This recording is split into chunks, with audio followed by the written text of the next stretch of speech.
everyone, Christina here for Card Player TV for another edition of Strategy. Today we're going to talk to Jason Somerville about playing deep in a tournament with a big stack. First question I asked him was mistakes he sees players making when they're in this situation.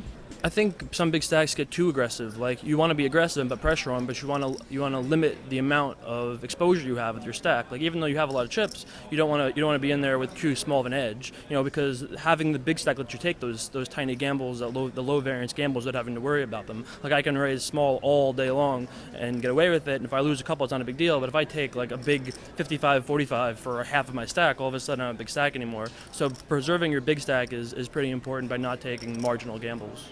So basically you can just play more hands, but try and avoid those big pots.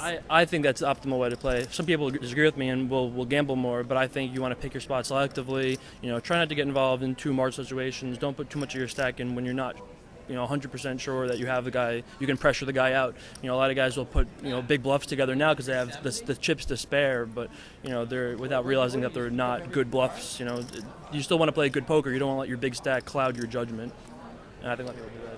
Well, the other question is, a lot of times when there's another big stack at the table, and you get involved in a hand with them, a lot of times they'll play their stack against you. Do you think that's a good idea, or do you think that's just too risky?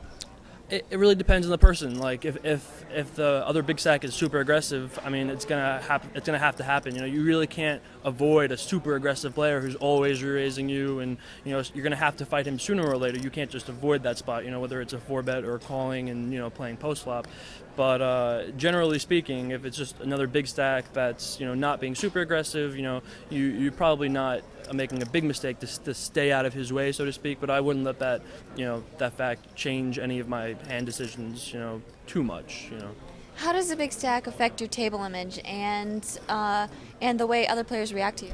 Well, it was pretty obvious today. I mean, I sat down and opened like 4 of the first 7 hands, and by the fourth one, the big blind was like, "You're gonna do this every day, every hand, all day," and I was like to myself, I was like, "Well, yeah." I mean, but once he says that, now everybody's gonna be like, "Oh yeah, he probably is." So then I have to play tighter, and it's like the zigging when they want you to be zagging, and so I had to play tighter for a while, and I happened to get aces in a couple other good spots. So then I happened to have good hands, and just happened to put chips together, and it's been good. Thanks, Jason, for that advice on playing a big stack deep in a tournament. I'm Christina for Card Player TV.